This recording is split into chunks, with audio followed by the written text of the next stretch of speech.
association has. We've got a part-time, Joanne Reese, if you know her. She does our book work, but she's part-time. But Johnsy is the lone full-time employee that we have. If we could, I'd like to go around and everybody introduce themselves so we know.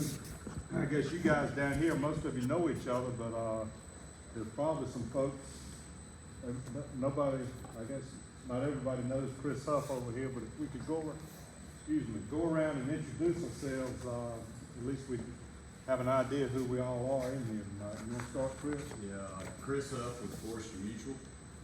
Well, Caps, Franklin Bolton with Inviva. Lauren Killian with Inviva. Frank Bolton, infield coming. Twins. We're not seeing doubles. Paige Davis, I'm with the SIA group and we insure woods industry business. Jack Barnes, Barnes Law. Bonnie Barnes. Rick Robinson, Martin. Austin Hale, McCarthy Tire Service. Chris Porteous, McCarthy Tire Service. Tyler Kurzweil with McCarthy Tire. Bill White with W.R. Whiting. Danny Minus with Inviva. Gary Coleman. Jody Cahoon Lobby. Bob Ford and Company. Donald Smith, CPW Book. Travis Hubers, Dutchman Holland. Yes, ma'am. Johnson working in Lake Biggs Laundry office. The lady with the sunglasses. This is Katie Biggs. I'm Carolyn Biggs. Lori Isaac. Tracy Biggs. Big Laundry, Biggs Company. Thomas Biggs, Big London, Big Company. That's Shay Biggs. All right, Jean. Gina Phillips, Arcola Logging. Courtney Purnell, Arco Logan.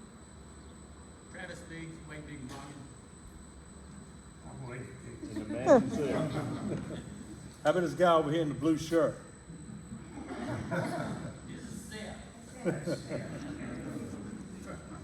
Well, I appreciate everybody coming, and this is the fourth one of these meetings we've had. We've had them in different locations. I can't recall the name of every crossroads we've had them in. The first one was up at Roanoke Rapids, and all of them have been well attended. And the reason we started having them was because what hit us in the face were these fuel costs. We all know what inflation has done to logging costs this year, and fuel is just one of the costs that has been so high. But the fuel is what is, especially on the trucking side, has hurt us the most. And really what we wanted to do was go around to different places and hear from the loggers and the truckers as to what you were facing, any ideas you've had, and we've had some great ideas. We've had some great discussion. Some of the discussion has gotten heated at times, which, when you're fighting for your life in business, it's going to get heated. It's people that have worked in this business for 20, 30, 40 years, and you see it slipping away from you, it gets very personal, and it's gotten that way a couple of times, which is very understandable. And two, as a Loggers Association, and Jordan, you didn't introduce yourself. We were going around the room. And Jordan Cantrow. I'm with Edward Jones. And she's going to have part of the program tonight too.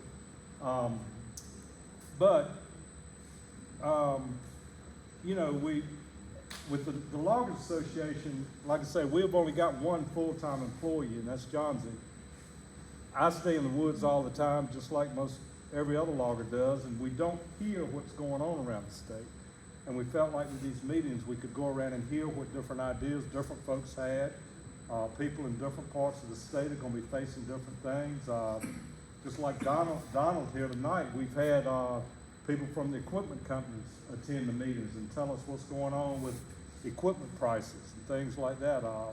Inviva has attended 3 of the meetings, maybe all 4 of them. I know they attended 3, I know.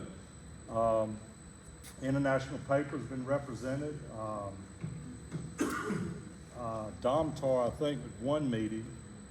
But anyway, we've invited the industry people too, and we've invited dealers, and dealers have been present at some of the meetings too. So they could hear what's hurting us as loggers and truckers. And like I say, one meeting especially was, people were very, very vocal. It was kind of tough, tough to hear some of the stuff, but we needed to. I mean, it's some ideas came out of it. The last meeting we had was a very productive meeting, and I think as an association, we've gained some ideas that I think will help us down the road. And if we don't hear these things as an association, we don't grow and get stronger. Like I said, the fuel, John, it was pretty much the same handout this time we've had before. If you're looking there, the first meeting we had, I had Hermie Sadler with Sadler Oil Company speak, and he gave us a really good summary of what's going on with fuel these days. He's our biggest fuel supplier up there in the North Carolina, Virginia area, right there where I work. And what he says is he's just never seen it like this, where fuel is so volatile. And you know, he talked about the political situation that's driving it, and the market situation, and everything that he thinks is affecting it. But he says in his 30 years of being in business, and his dad, who is 80-some years old, he says he's never seen it like this, where they just can't predict what's going on with the fuel market. And you know, he blames a lot of it on the political situation, not just the world situation, but the U.S. administration. You know, Hermie's quote was, when your current president campaigns on eliminating fossil fuels from the United States, then why are fuel companies going to invest in drilling new oil wells? That's what he says. And I talked to him tonight before I came down here just to get an update on what's going on. And he says that right now they are about 30% less what they can get at the rack than what they normally can get. Their inventory is about 30%, or their allocation is about 30% less than what it normally is. And he's seeing about a 10-cent drop in prices this week. He said that he thinks it'll probably go back up in the next few weeks. But he's seeing a little bit of drop in it right now. But he's still, they cannot get all the fuel they need. They're about 70% of their normal level. I can't think of anything else that he said. And what we want to do tonight, and we've invited Jordan here tonight. One of the things we picked up on the last few meetings is that loggers have asked us, can we do anything? Well, I guess I'll preface this. One of our other big issues is, of course, filling the trucks and the equipment in the woods with employees. And we all know what we're faced there, that Mr. Davis, I was pointing at you, you know, you were talking about the age of truck drivers. It's just a fact, and you can see the numbers. It's coming at us like a steamroller. When these older truck drivers start retiring and we lose them, we can't fill the seats. And you know, you can talk about all the new industry coming you want to, but if the people aren't there to work in the woods or get in the trucks and drive them, I mean, you can have all the loggers you want, but you've got to have people. Mr. Biggs, you couldn't do everything when you were coming up. I can't do everything, and you've got to have employees, and that's one of the things we see coming. And wanted to talk about that. Well, we all, you know, we're going to be competing for employees with the big corporations of the world. It used to be 40 years ago, not a whole lot of farmers or loggers or people in rural areas offered a lot of benefits, but I think that's something we're going to have to do. We're going to have to be able to offer the same benefits as the big corporations offer, just to compete for employees. And a lot of us do already on a partial scale, or some of us do on a big scale, but we're going to have to do that, and that's one of the things we've asked Jordan to talk about, is what she can do to help us with benefit packages and retirement plans of small business people. The majority of small businesses probably count on the value of their business for retirement. Well, you know, that's probably what we've had to do for years, but it's not always the best thing. The best thing to do is to start when you're Weldon's age, planning for retirement, not wait till you're my age and say, well, I'm going to count on the sale of my equipment. Well, I'm sure Donald can attest to what used logging equipment is worth.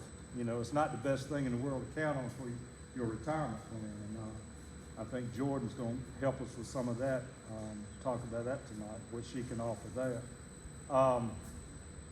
At this time, I mean, we've got a couple of things we've been working on our Logging Association's website. Does anybody here have anything they'd like to talk about or what they'd like to bring up? And we're gonna try to hold this for about an hour and a half, because I know everybody's tired and wants to get home, but we do want to address any issues anybody wants to talk about. And I mean, anything, that affects our industry.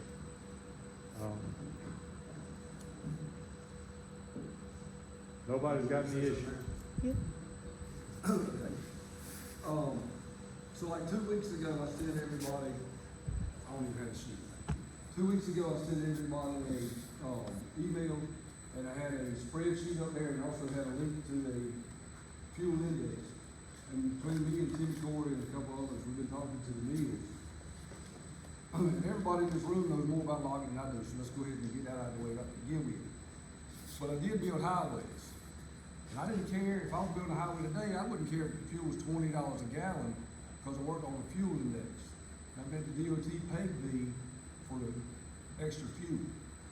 It's not a hard thing for us to get the logging industry to use the same type of fuel index. But the only thing I need though, and we got to go to the mills with good data. I know it takes me about 87.87 gallons to put 1 ton of pulpwood on a truck.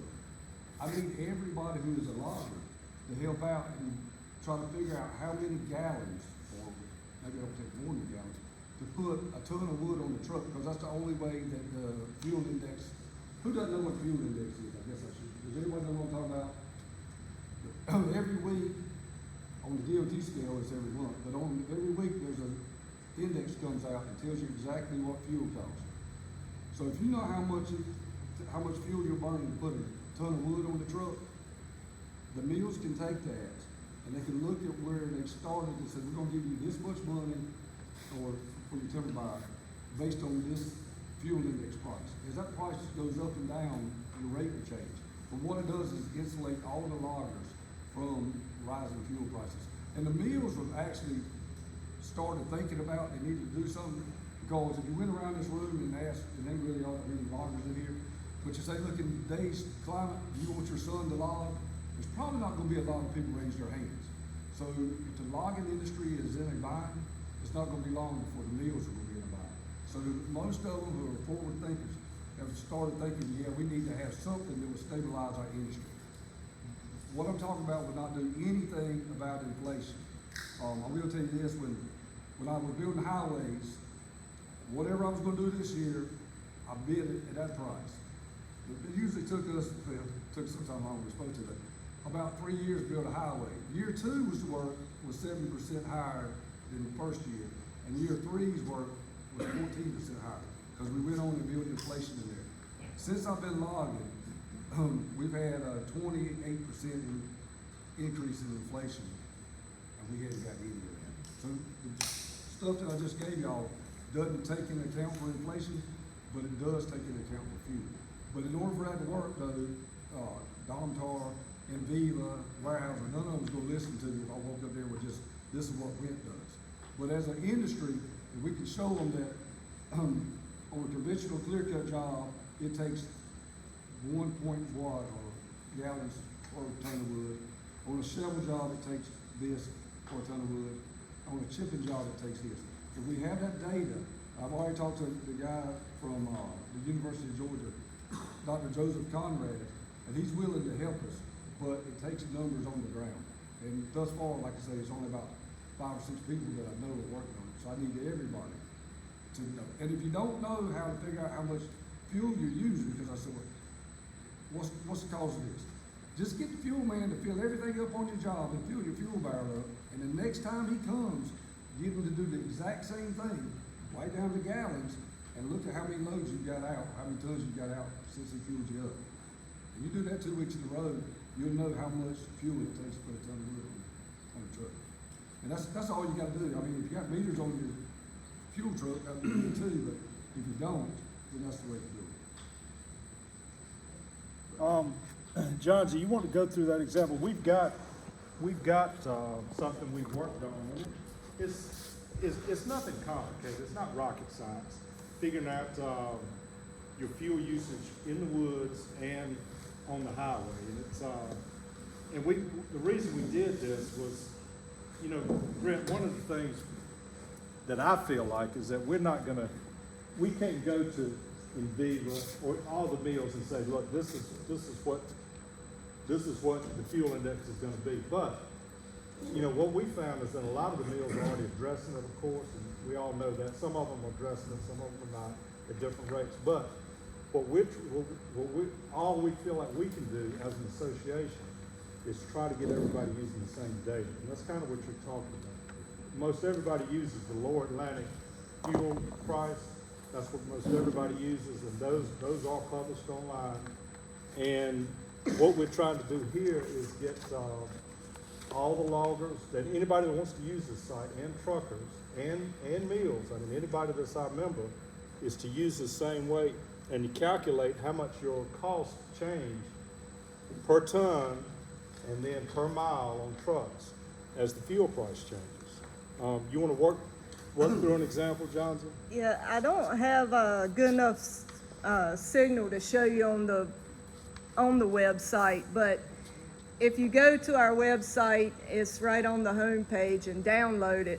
It's gonna download this Excel spreadsheet, and the formulas are already built in.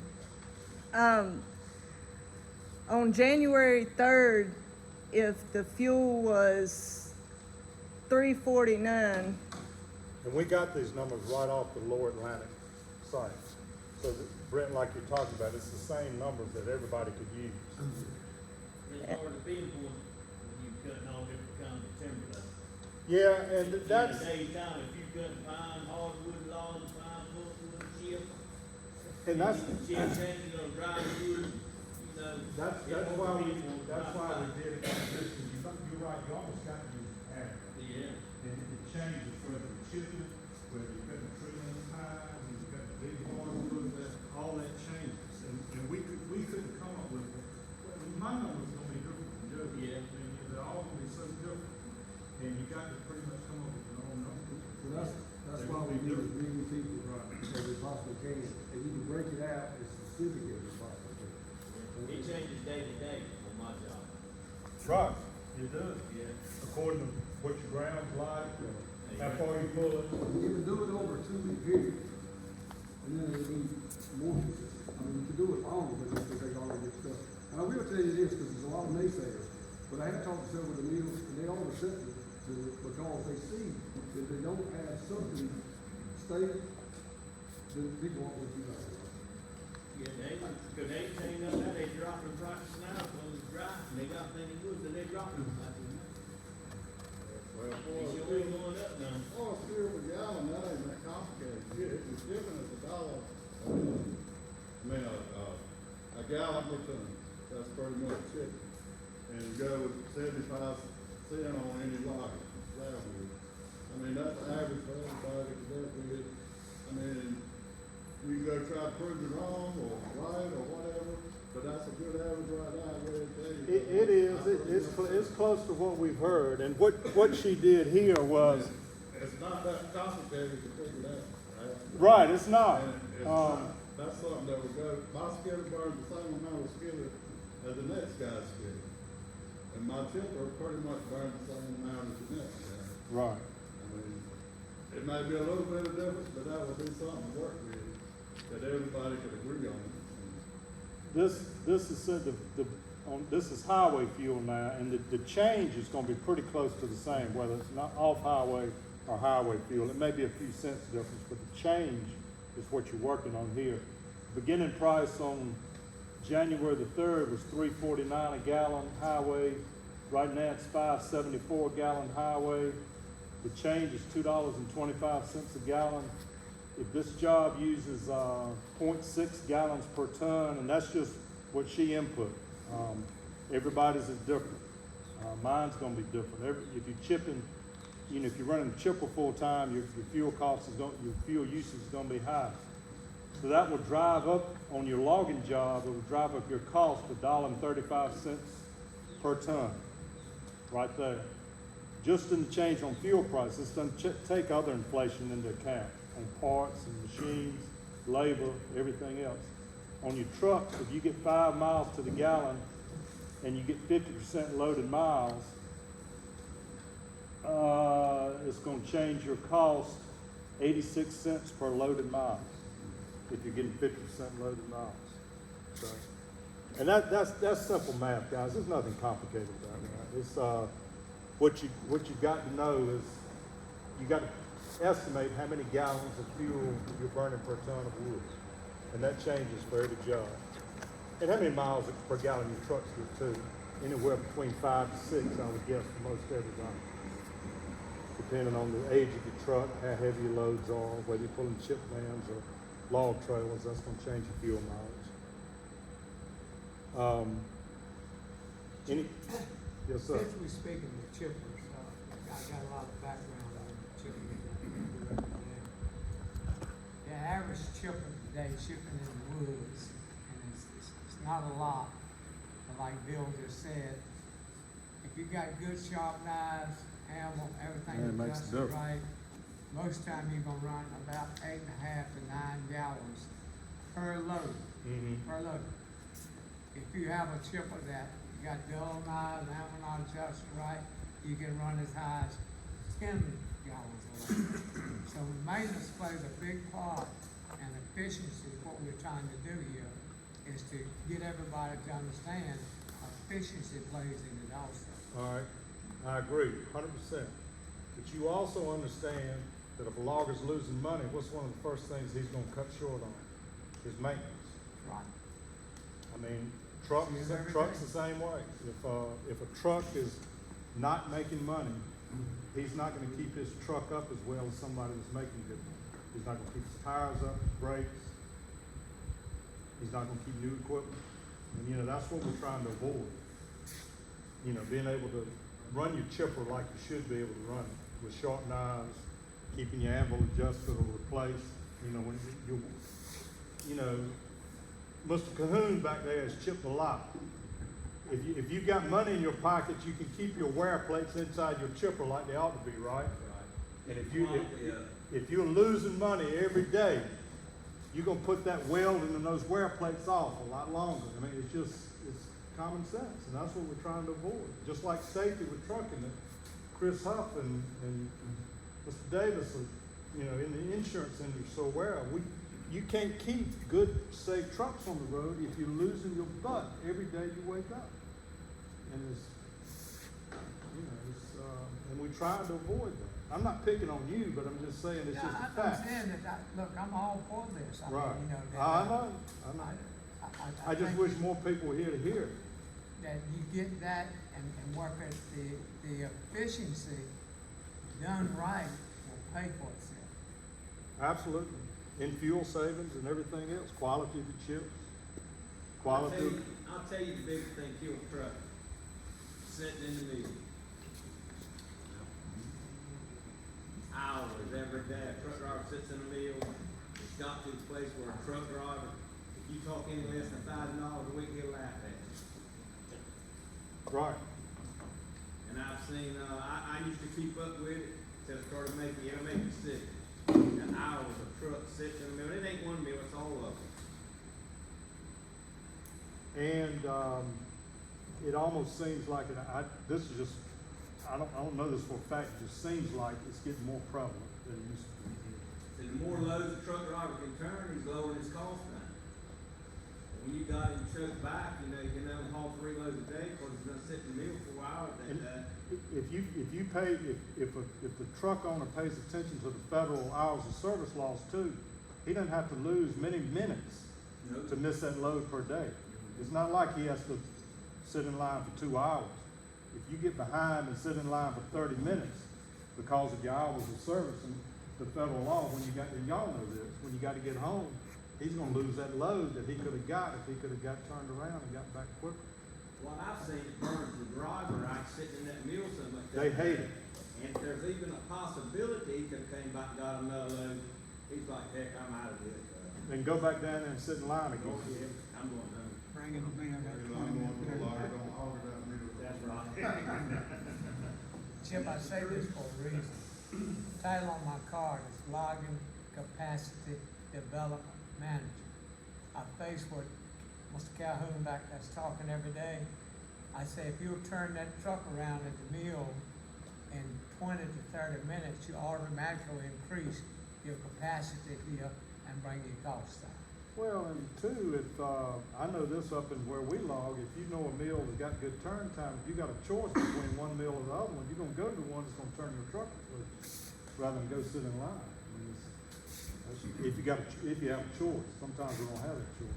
This is one of the things that's just idle talk, and it's not gonna help us at all. But when we were hauling asphalt, we had 30 minutes to get the asphalt in the truck, and 30 minutes to get it off the truck, and we started paying by the hour. If you did that in the mills, they take it to up. Right, and we've talked that some mills do that. Pretty daggone rare though. Yes, they do. Demurrage. That's right. I'm probably one of the only independent truckers in here, and I've been watching the figures title my trucks per truck for the last 4 weeks. And it's not just fuel, it's parts. I run 15 to 17-year-old trucks. If I had anything 0 to 5 years old, I wouldn't be making the payments right now. That's how bad it is.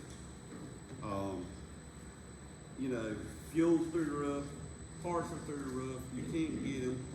It took me a week to get the rear spring hangers for the front springs for a truck. And they had to come parts from Washington State and all states all over the U.S. I mean, you run older trucks, you got repairs, you got downtime, you can't make payments on new trucks. It's too high, we're not getting enough money. Everything's gone through the roof and nobody seems to realize that. Every cost has. You know, New one's the same way, it ain't no different. New one's always the same way, you Well, can't get one from them. you're gonna have problems anyway, you're right. But I mean, the expense is going through the roof and we ain't getting nothing more for it. yeah, parts, that's something, you know, as an association, of course, we can't do anything about parts, but we certainly can talk about it. Donald, I'm gonna put you on the spot. Nah, What do you hear as far as Tiger Cat and parts and from, Parts is a big issue, just like it is with trucks and anything. And there's a lot of them sitting right out there off the coast, waiting to get unloaded. Because the truck, the highway truck, they'll haul the light loads because they get the same money as they haul the heavy loads. because they're getting Same paid thing by with the ships. trailer. Overseas, the ships get the same thing for, 100 containers, so they'll get the containers that weigh 50,000 pounds before they get the containers that weigh 100,000 pounds. So a lot of part issues is they're either sitting at the manufacturer or they're sitting out there in the port, in the ocean by the port, or sitting out there. well, another thing, oil, consumables. Yeah. All that stuff's went up 40% the last 3 months by my Right. oil supplier. Right. You know, I'm spending 42 to 45% of gross in fuel. I I can, should be spending more than 25 or so. I can buy hydraulic fluid well and just check on it today. I've been getting it bulk in my shop for 20 years. Right now, I can buy it in a 5-gallon bucket, it's cheaper than I can buy it in bulk. That doesn't make sense. Insurance goes up every year. I mean, Well, we're not seeing the increases for it. this may be a good time to talk about. John, do you want to go to that other site? This is something that, Inviva's actually helped me on. And guys, at one of the meetings, we were, our sole mission as a logging association, all I do all day long is log. But our sole mission as a logging association is to represent loggers and truckers. But, and I'll say this, because we've been accused of being, quote, for the mills. I couldn't log if it wasn't for the mills. I want more mills. I want the mills to make money. But it's gotten a little one-sided here in the last couple of years. I don't know about Inviva, but everybody knows the lumber price story and paper price story. Inviva has helped me with this. And this is not anything complicated. All these numbers, if you guys use QuickBooks, these numbers can come right from QuickBooks. If not, They'll come right from your accountant. They're straightforward accounting numbers. And we're starting with trucking, and we're gonna do the exact same thing with logging, but you'll see a lot of your numbers on here. And we just worked on it this week, and we're gonna do a lot more development on it. But anyway, what it does, you take your numbers right off your cost on your QuickBooks financial software, or your accountant can give them to you, either one. And we separated them from fixed costs to variable costs. I'm assuming everybody knows, a lot of stuff I'm not most familiar with, but I do know the difference between a fixed cost. Billy Corey always likes to say a fixed cost is what it costs you to put your pants on in the morning and sit at home and watch it rain outside. If your crew cab doesn't crank up and you don't go to the woods, you still got your fixed costs going on. And that's what your management salaries are and your office salaries. Your insurance cost, capital equipment cost, which are your skidders or your trucks or your trailers, miscellaneous fixed cost, driver wages. And when you figure driver wages, you need to include like your workers' comp insurance, your payroll taxes, any benefits you pay your drivers. All that needs to be included in there. Anything it costs you to hire a driver. Your highway fuel, your consumables you were talking about, fluids, tires, DEF fluid if you run newer trucks, maintenance and repairs, and miscellaneous costs. And guys, we kept it very simple. You got a lot more categories of costs in this. And you can even, if you don't want to put something in one, leave it zero. But I pulled these numbers straight out of the air now. These are not anybody's actual numbers, but I just did this today for one truck. Management salaries, I figured $10,000 for management, somebody in the office to do your books, your accountant fees, things like that. Company insurance costs, $5,000 a truck. Chris, is that reasonable? I mean, I know it's not exact, is it? Huh? Right, it's going to be different. I tried to be conservative because I didn't want to inflate these numbers. And this is just an example. I just pulled these numbers right out of the air. Capital equipment cost, I figured a new truck and trailer in today's world, a new truck and trailer is going to run you at least $200,000 in today's world. It wouldn't have a year ago, but in today's world it will, or more. And you figure the depreciation on that plus the interest. I figured miscellaneous fixed cost at $8,000, like your licenses, your permits, things like that. And we all know that's low. Driver wages, $75,000. I figured a driver at today's, I just pulled a figure of $60,000. You add $15,000 in that for payroll taxes, workers' comp, benefits, highway fuel. That was figured at 80,000 miles a year. What's your average truck run? 80,000? I just, like I said, I just use round figures. 80,000 miles a year at 5.25 miles per gallon, and I figured $5 fuel. I didn't figure today's prices, but figured $5 fuel. Consumables, tires, fluids, I figured at $17,000. That's conservative. Maintenance and repairs, $15,000 a year per truck. That's pretty low, right? I think. So those are the only costs. I didn't add, there's a lot of other costs in running a truck that's not here. Your total cost is $243,000, 80,000 miles a year travel. And like I said, this is just for one truck. So that comes out to $3 a mile. But then you figure, well, I'm only getting paid at best. You have to figure your percentage of paid miles. So if you're running 50% paid miles, that comes out to $6 a mile is what your costs are. Right there. And I did some quick figuring here if I can read my chicken scratch. If you're running only 45% loaded miles, that comes out to $6.75 a mile, a paid mile on your cost.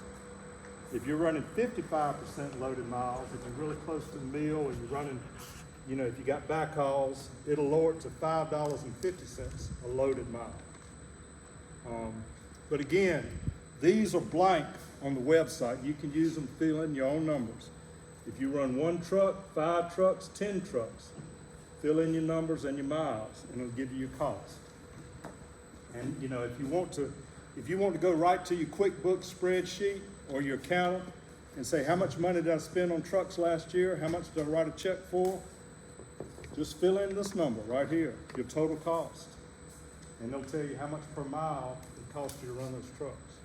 Again, it's not voodoo math, it's just straight numbers and division. Any questions on that? And we've got, on the website, you have a page that explains these, right? There is, for both spreadsheets, this on the website, a PDF file. Right. And the one I sent the other day is at 50% because I don't know how many miles it took you to get to do your job, and how many miles it took you to get back. But you're very seldom gonna get 50%. So you're gonna be more to 45%. Well- You gotta come back home.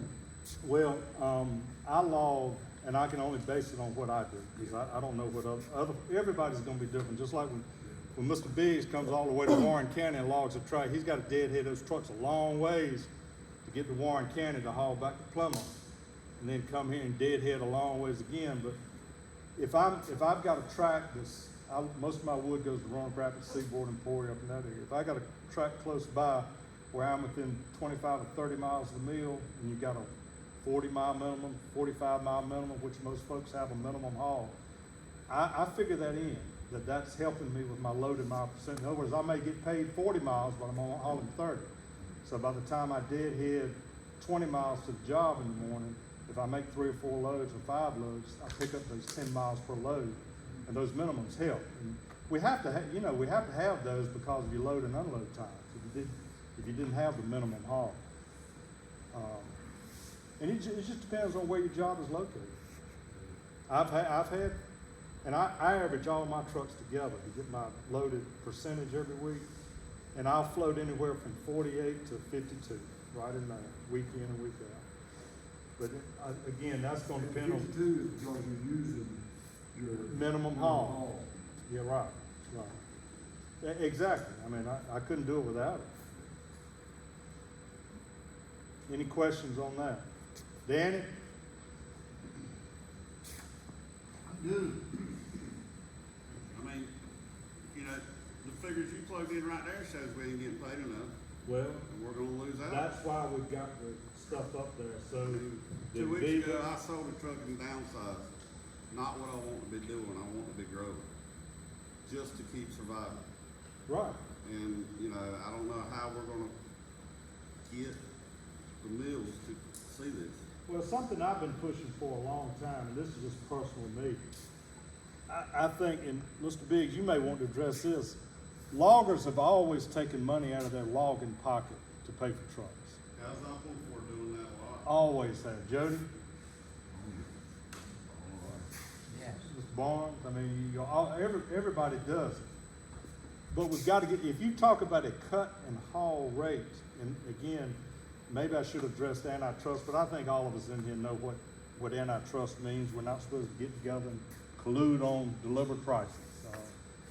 And I'm sure y'all will remind us if we start getting too close. And I don't think we will, but when you talk about cut and haul prices, it just it's two different operations. More so now than it's ever been. It used to be most every logger had his own trucks in the woods, but nowadays, I mean, trucking has gotten so regulated, it's a completely different job.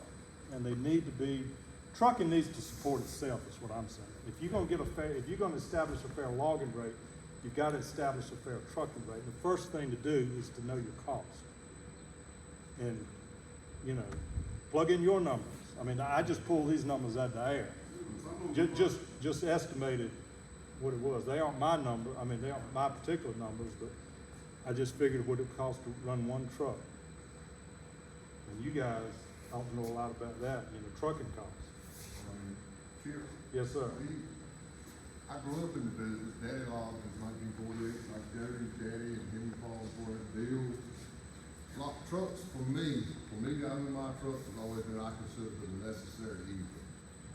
I had to have them. I was always gonna have a supplement. The only way you can get your wood to the mill so you can get paid. It was just a fact of life, and that's not changing to this day. How are contract truckers doing down here? Are they falling out? or going to haul flatbeds or containers? I wouldn't sell that. A lot of you fly by nights, don't keep equipment up and all. Right. You're seeing me just go right out. Heck, I got some on the outside job. He hauls a load, you got to give him money, put fuel in there to get another load. That ain't no lie. Pay him by a load. But the difference on that is in 2011, our minimum haul of asphalt truck was $6 a mile. And on a long haul, we were hauling 100 miles, we were getting $486. That was in 2011. And you just now getting that for the log truck. And that's been 11 years ago. So that's the difference. Because you can rest assured, all our log trucks might be running down the road and we might be supplemented, but they ain't a Barn Hill truck running down the road right now that ain't making money on that Barn Hill truck. And the reason being is because we're sitting here doing it to ourselves, and they're not. And that, you know, a lot of you guys supplement your trucks, why am I even doing it? Why do I, you know, I'm just a trucker, I ain't got the other part. I probably ought to sell everything I got. There's 4 more trucks out the equation. I don't know how you do it. I'll tell you the truth. I don't know how you do it. It's not easy, I work 2 jobs. And guys, I mean, the reason we are having these meetings is to hear what you think we may can do. I mean, we are I hate to call Joanne a half an employee, but we are 1.5 employee association. Here's the one right here. The strength in numbers. If there's something we can do, then we would appreciate you guys joining if you're not a member and helping us attending our meetings. We're always looking for board members and coming up with ideas you think we may can do as an association, something different, something. And we get I think we get a lot done for the size of our association. We've got a lot of members. We've got a lot of partner members, mills, equipment companies, a few dealers, members. Something else that we've heard in other meetings that just want to bring this up and see what you guys think about it. I don't know how strong the dealer system is down here, but what we've heard is that some of the mills, some of the paper mills or bigger mills have given fuel cost adjustments, and the logger or trucker never sees it. Either disappears to the landowner or in the dealer's pockets or somewhere like that, which some of that's understandable. You got to buy stumpage to log. I get it. I buy my own timber. But that has come up at several meetings, that particular situation, that the mills have given some fuel price adjustments, but it never makes it down to where it's supposed to go to. If everybody got using the fuel index, like I'm trying to say, then have transparency across the whole board, and everybody will know what the rates are. How do you suggest we get Domtar and Weyerhaeuser and Well, Westrock? they're No, let actually- me finish. okay. Let me finish. How do you get them to say we're all going to pay the same rate? I don't care about the same rate, see, that's where you get mixed up. I don't care. I'm They not can pay- getting they mixed can up. pay- How- Hang on, hang on. If we, Brent, if we talk about this increase, how do we get them all to say we're going to pay the same increase? It ain't got anything to do with that, as far as what they pay the timber buyer. The only thing they have to worry about is the increase of the. All right, so how do we if get they them all pay- to agree on the same thing? Well, they're more inclined to, right now than they have been in the past, because what you just heard is he's ready to quit. And they know It's that a as whole lot long- of folks as have long already as- quit. How do we get all the mills to agree To we're give going to them do as the much same data thing? as we possibly can. That's what we're trying to do. That's what How do we much do it data. any better? Well, I sent out I an mean, email. tell us. I sent out an email 2 weeks ago asking for this data.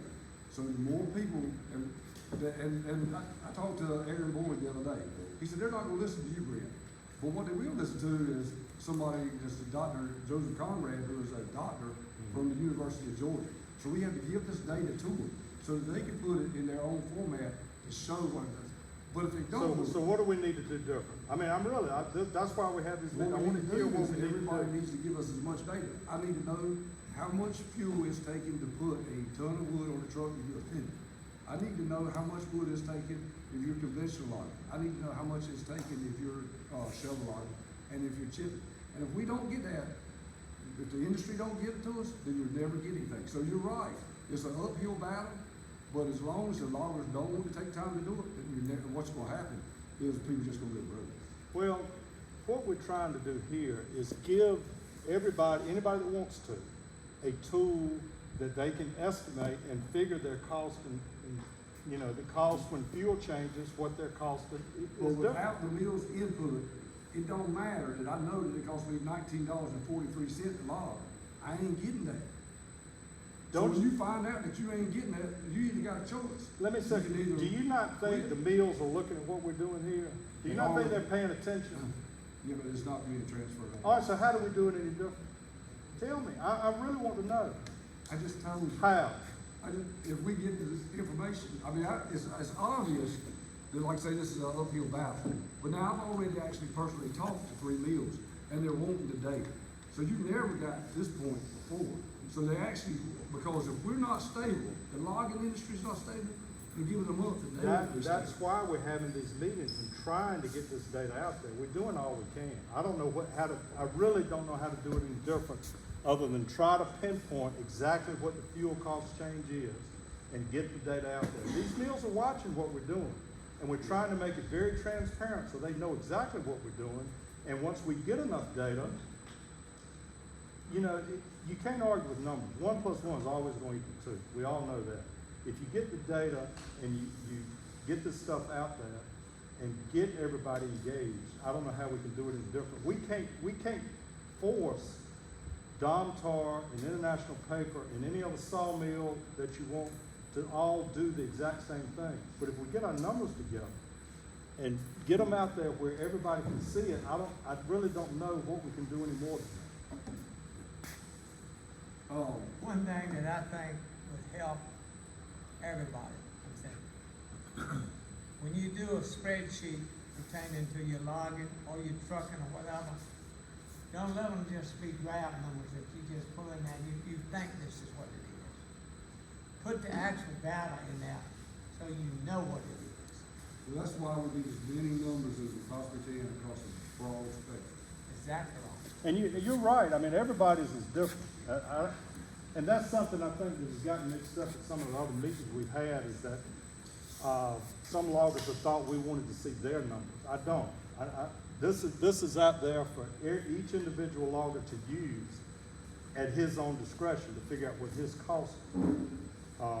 So if the mills are interested in seeing, I guess, university data, have we approached the universities for internships and having grad students come out and do research, maybe go into actual sites and collecting this data on behalf of the logger? That would be a great idea, but the way this fuel is burning people up, they're not gonna be able to last long.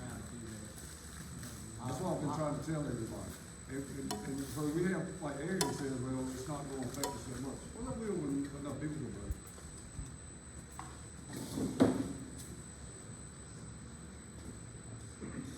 So, but you can believe this though, if the loggers industry isn't stable, just give it a few weeks and leave it industry. So for a long-term solution, we need to look at a long-term solution, not just get through each other here. Because we just talked a while ago about the administration, but you're not gonna change the administration for 2 years anyhow. And to be quite honest, I just run for US Congress, less than 10% of the people come out and voted, so that means 90% don't give a crap. You know, you said before that we've done it to ourselves. And loggers are some of the most independent people you'll ever meet. And we have to do it. You know, when you go out there in the woods every morning, that wood's not gonna jump on the truck and make it to the mills unless you face so many obstacles and variables in a day's time.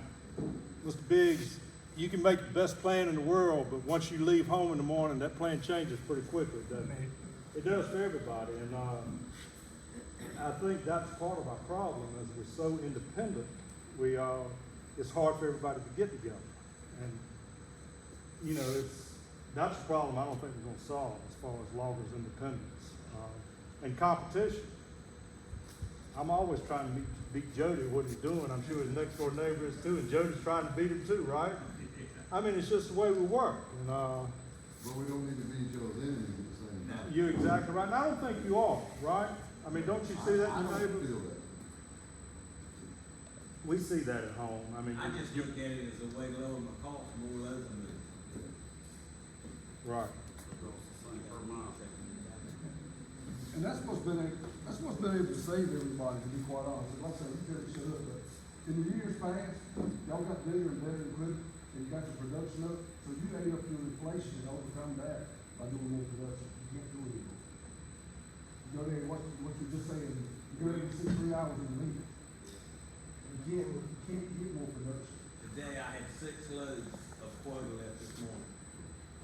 So that put the rest of the day nothing, tomorrow nothing, Monday nothing. Then they'll probably come at the end of next week when we work Saturday. And one thing that me and Johnsy talked about when I first got in here, she said we're getting ready y'all getting ready to do a cost analysis. I don't know how many years ago it was, but I hadn't been logging long, and the class came up, and I said, you know what, that's probably a pretty good idea to know what it's costing. So me, the whole classroom was full, but there were 3 loggers in there, me, Timmy Corey, and Sherry Price, and that's it. Everybody else worked for me. So the mills are a whole lot more interested in what our costs were than what the loggers were. Well, and that's what I say. Our goal, I mean, it's something we feel like we can do, is to put these out there and let the mills put in their cost. If the mill thinks they can hire a driver with total cost less than $75,000 a year, I'd like to know how to do it in today's market.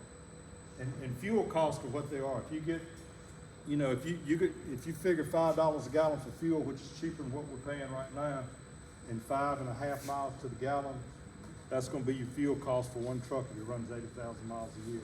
And that's what we're trying to do, is get these costs out there to show everybody, based on this example, that if you run 50% loaded miles, your cost is $6 a mile.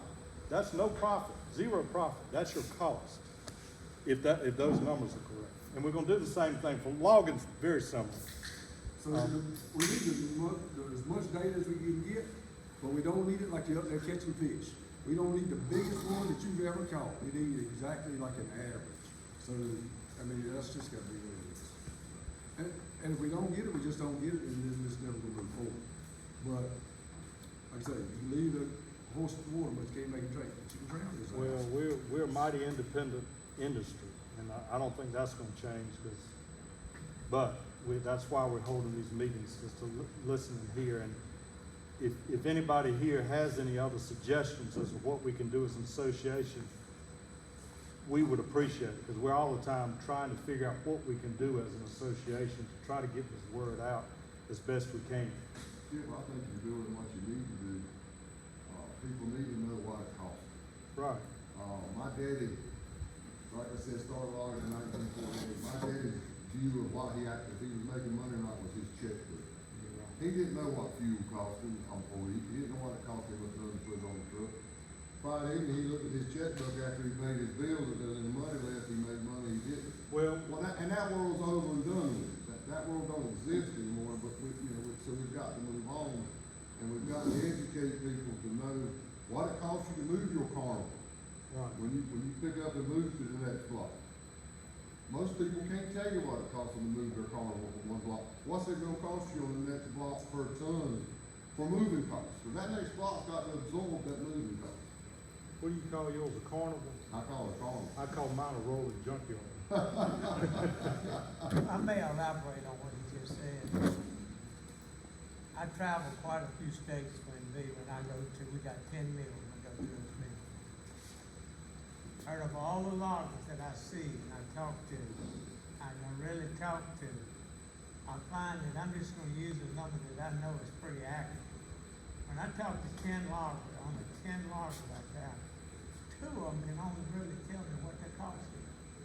What he said about the checkbook is one of the biggest things in the whole logging industry, is that what have I got in the bank on Friday to pay my men?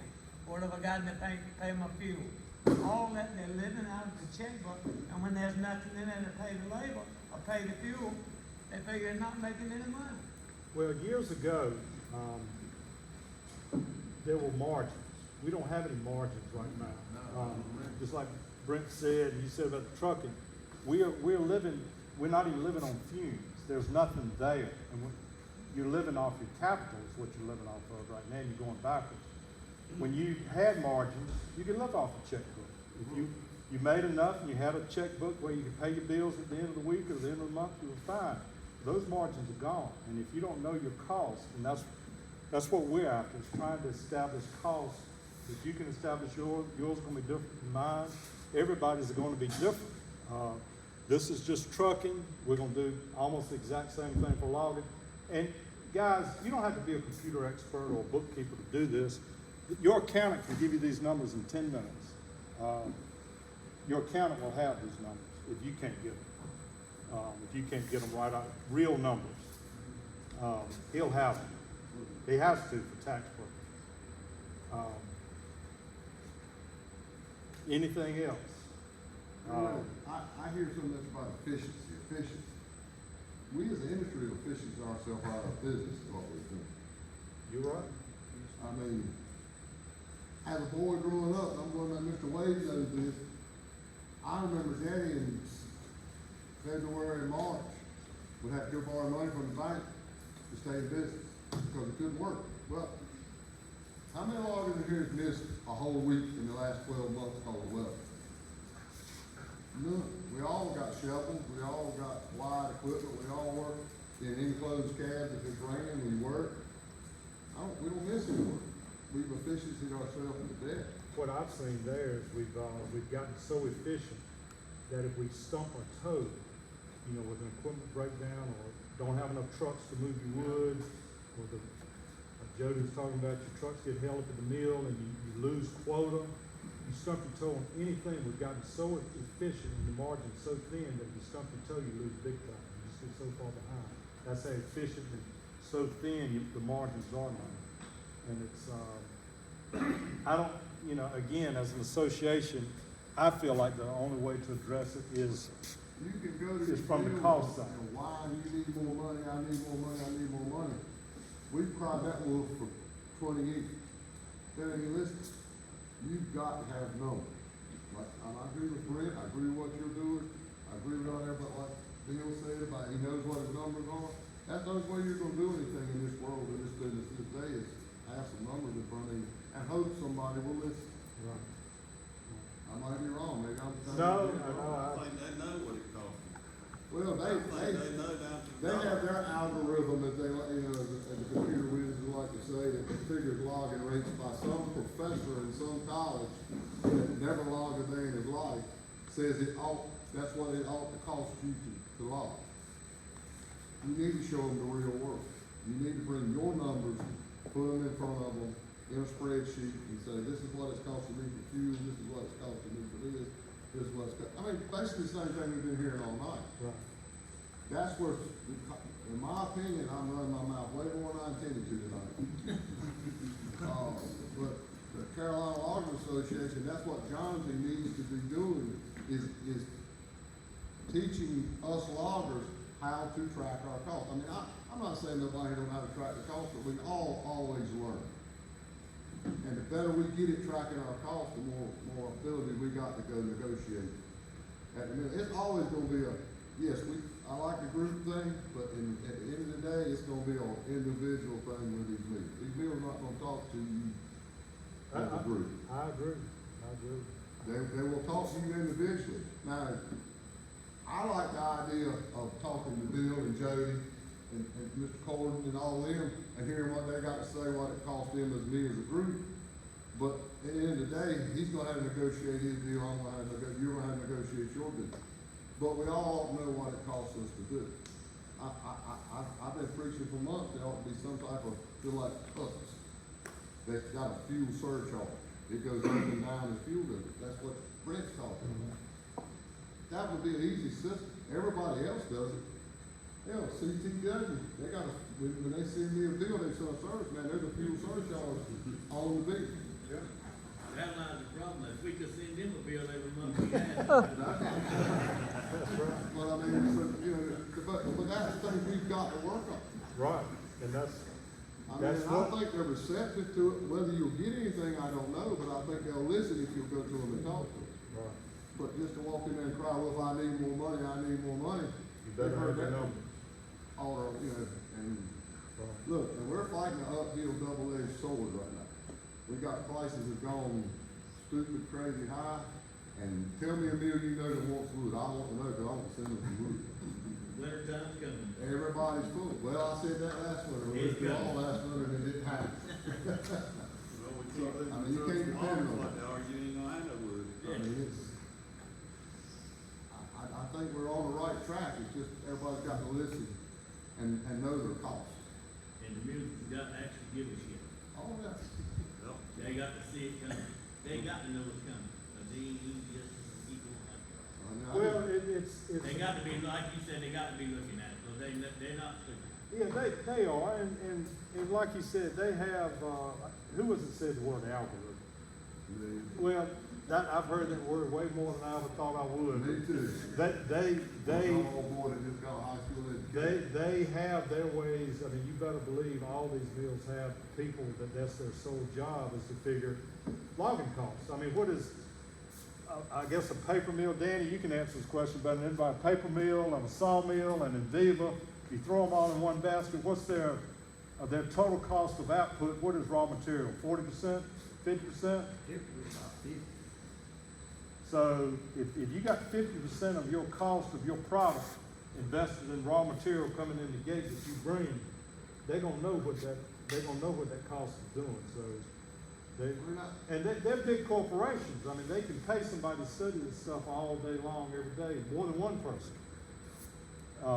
So we've got to know it too, and listen to what they say. I mean, Is there any way like we could get together like buying tires or something? I don't even know if you can do it nowadays. But buying a canister at a time, or the group, you know, hey, I'll take this many, I'll take this many, I'll take this many. Yes. Send on board, would it make a difference? we have done some of that, but logistically it's tough because of only having one employee. We did that 2 or 3 times, bought a couple of containers of tires and saved quite a bit. I don't even remember, it wasn't McCarthy Tire, I don't remember who it was that we did it through, but it was, it's been 5 or 6 years ago.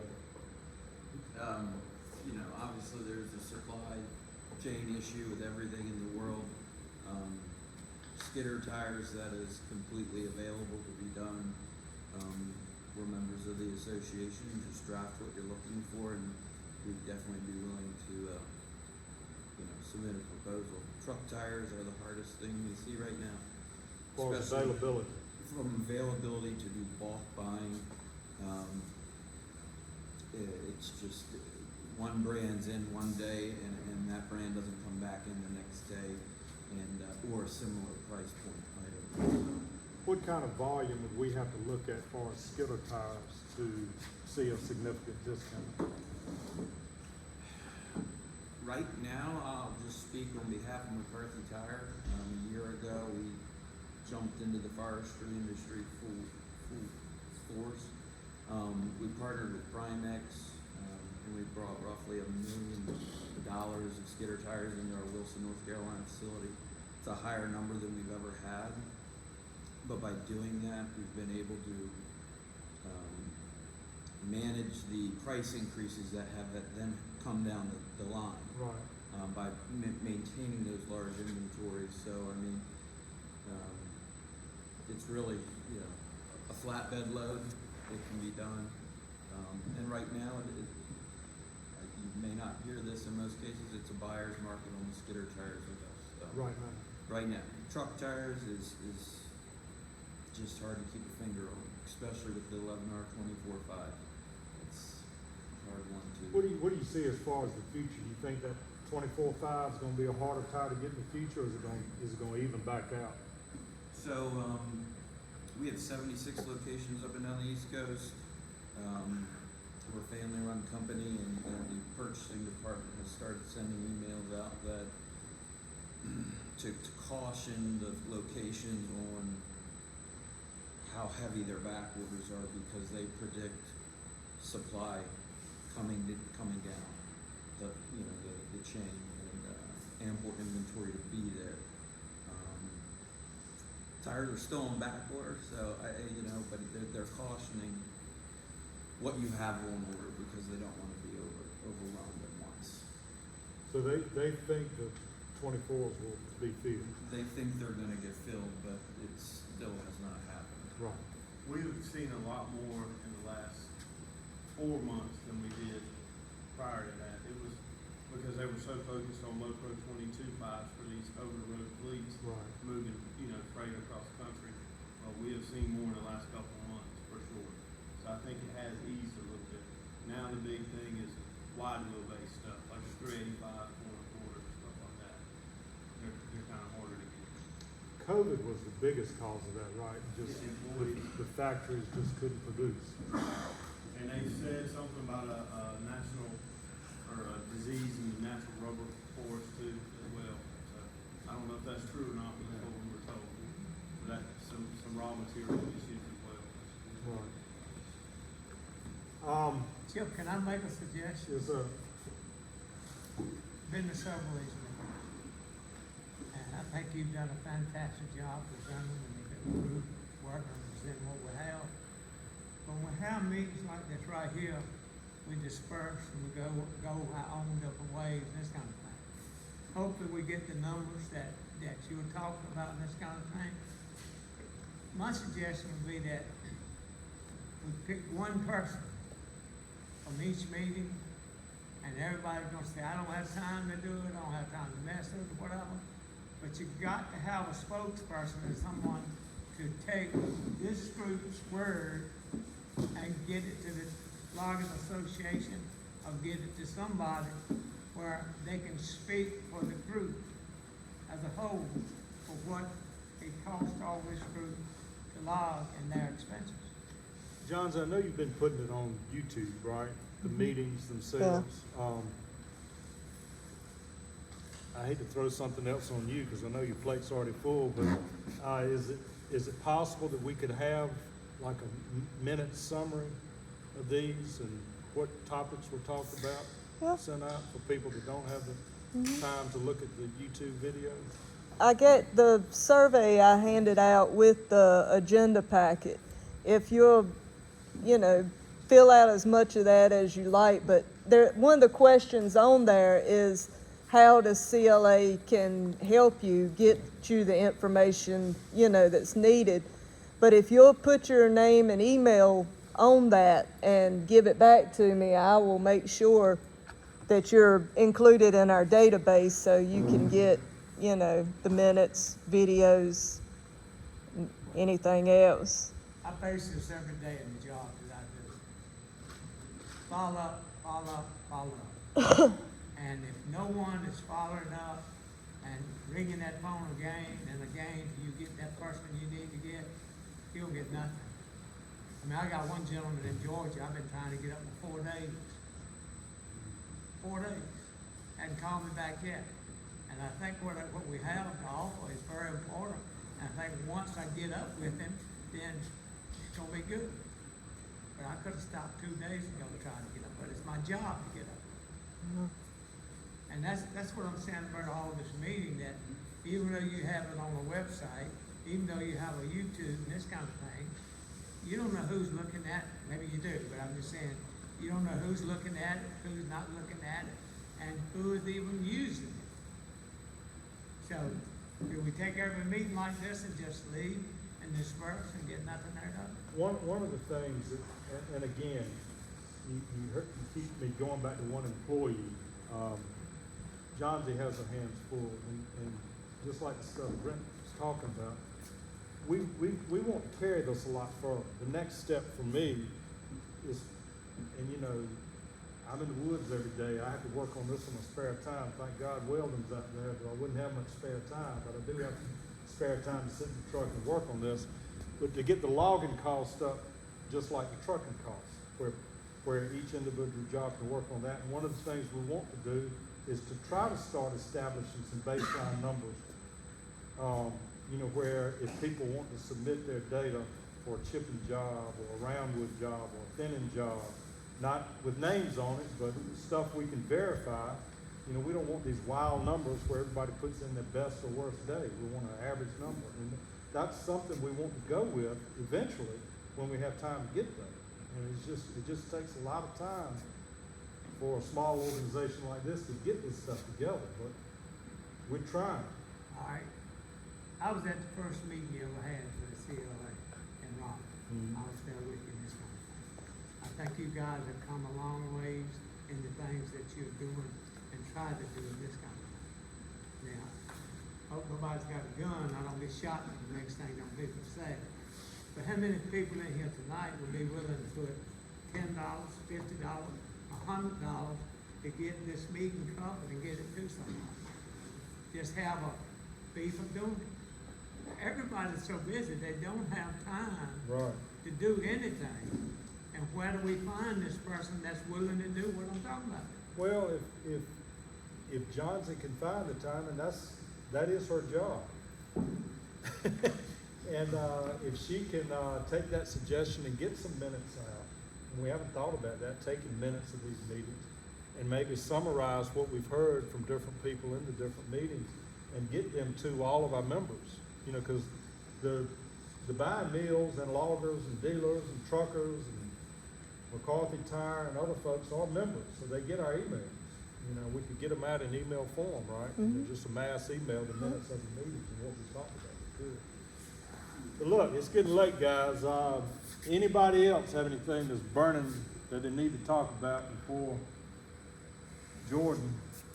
I don't know how much time you want to take, but what I've asked her to talk about is specifically, and she's got a lot more to offer with Edward Jones than this, but I've asked her to talk about employee benefit packages that she can help individual family businesses on, and setting up your family business for retirement. And those two things I thought would be the most interesting things we could hear about tonight. And I'm sure she's got a lot more she can offer. But again, you can call John or I if you got any interest in serving on the board of the CLA. We would welcome anybody that wants to serve, because we getting paid? That's what I was wondering. All right.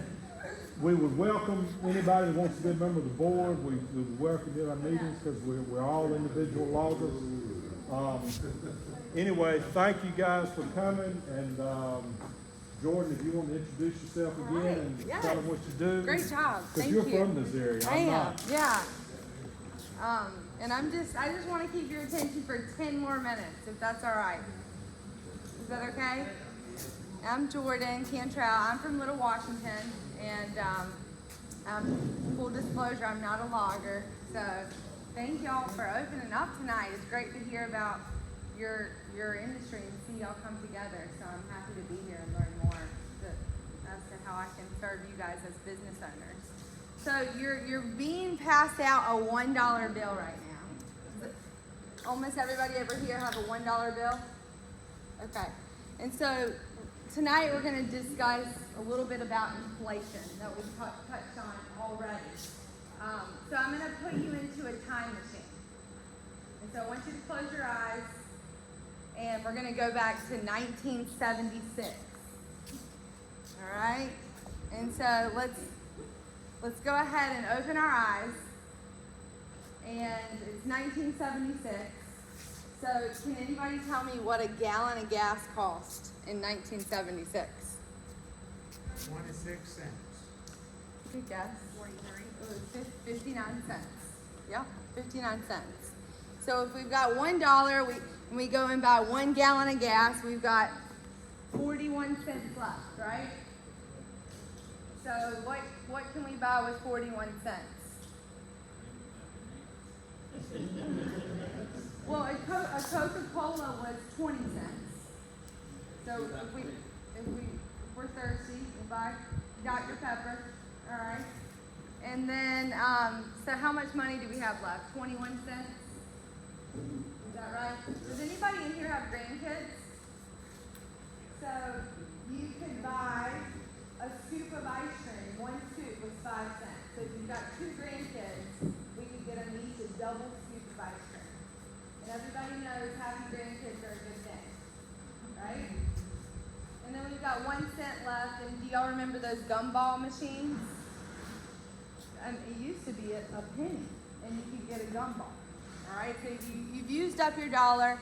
I'm going to put you back into the time machine, and this was a period of time with runaway inflation from 1976 to 81. So inflation went from 5.7% all the way up to 15.7%. So now we're back in that time machine, right? It's 1981, and you've got a serious problem. You've still got the dollar, right? And we need a gallon of gas. How much does it cost?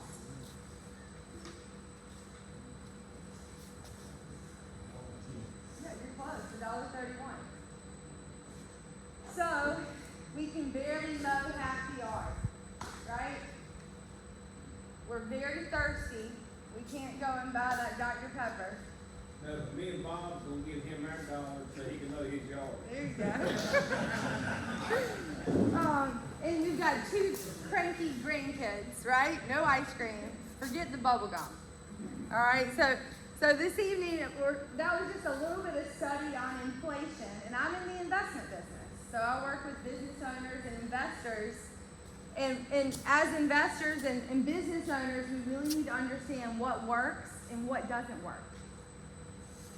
And especially right now with runaway inflation that we're all really struggling with, right? That's the big concern. So here are the 2 words I want you to write down, and it's just 2 words. Got that pencil out, and the 2 words are rising income.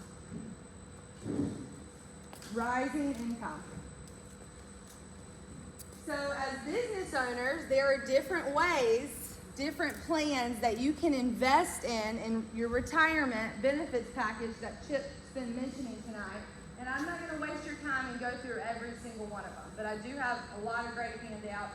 I know you guys like to read and you like having paper. I want you to take those time.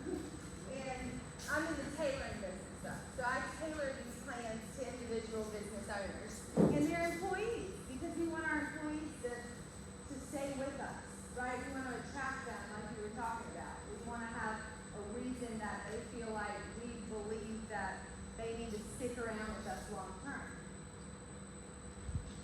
right? So that's really important. As a business owner, you just have so much flexibility, but you really do, and you just need, the right people to tell you which plan to go with. Okay, so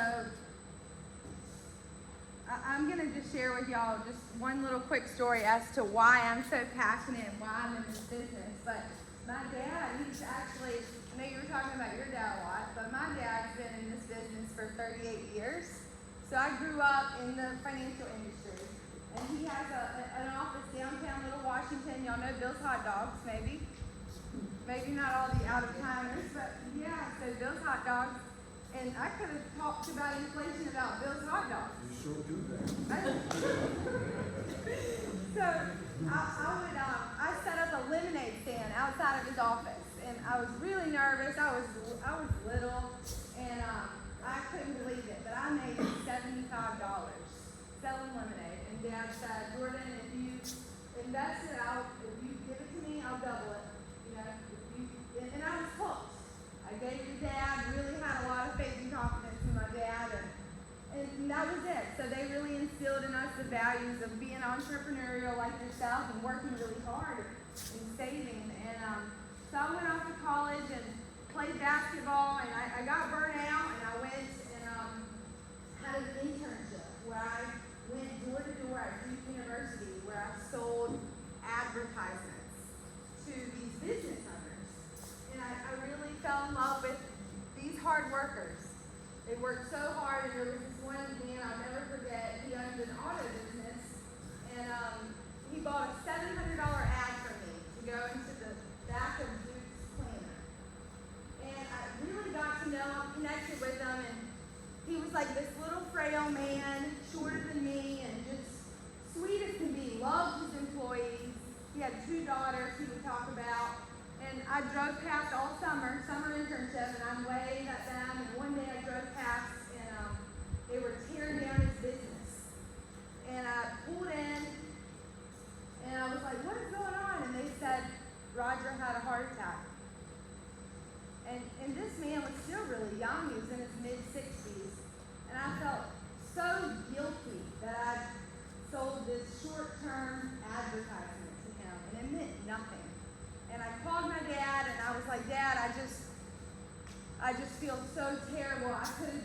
something so much more meaningful for him.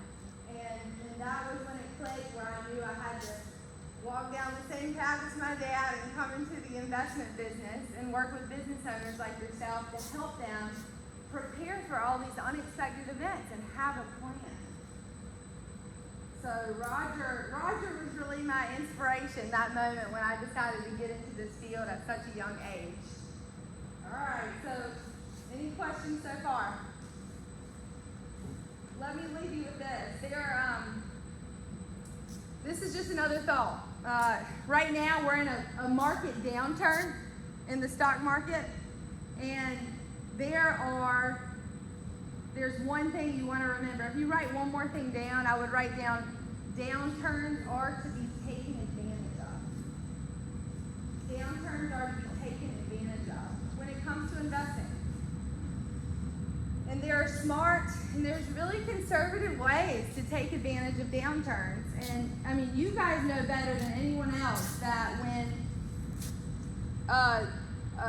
when is the best time to buy a good truck, right? When it's on sale, probably, right? At a good price. Yeah? And that's what's happening in my business right now. Everything is on sale. So just to put it a little bit more in perspective, but the first thing we've always got to cover, this is so important, is emergency cash. Emergency cash. So ask yourself right now, or talk to your spouse at home tonight, how much money do we have on hand for emergency cash? I always recommend at least 6 to 9 months living expenses. And we're talking about calculating our costs tonight, right? And it's so important to really know what we're spending too. Personally, business-wise as well, and our CPAs and accountants can do a great job of that. And maybe I can bring somebody on to another meeting that could help us with that more. But the core inflation rate has been at 8.5%. But that doesn't factor in food and fuel, gas. So, I mean, have y'all eaten any food lately? Or gas, right? So that's been between 10 and 20%. People think it's factored into that core, it's not. So you've got to really calculate your personal inflation rate. So what John Z may have passed out was a budgeting worksheet to start on calculating some of those expenses. And I hope that's a tool that would be helpful, because what I've noticed with my clients is when they recalculate that, they're really surprised. But it tells them exactly what they need, which is, hey, if we normally keep $50,000 in cash for emergencies, really we need a 10 or 20% adjustment. We should probably have closer to $60,000 in cash for emergencies, just for example. So that's one encouragement, is to increase your emergency cash. And you know, people sometimes ask me what I do, and I feel like that's just so boring, you know, what I do. And I wanted to share with y'all tonight why I do it. But I've narrowed it down to this equation, which is wealth management equals 3 things.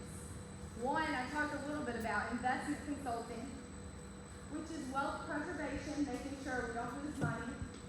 And that's a big key concern of a lot of our business owners, right? And I'm saying money, I'm also saying your assets, your equipment, your land, your business. But the second part of wealth management that's so important, what I'm hearing a lot that we make, you know, a lot of y'all may need that, which is advanced planning, which is 4 things underneath that. One is wealth enhancement, which is tax mitigation and cash flow. So when we say that, tax mitigation, a lot of these retirement plans that John G just passed out help us reduce our taxes.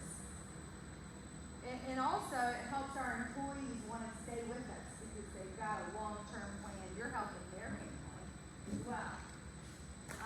Then there's wealth transfer, wealth protection.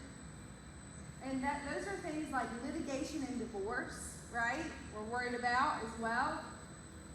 And making sure your assets are not unjustly taken. So one other story with my dad was he had these clients that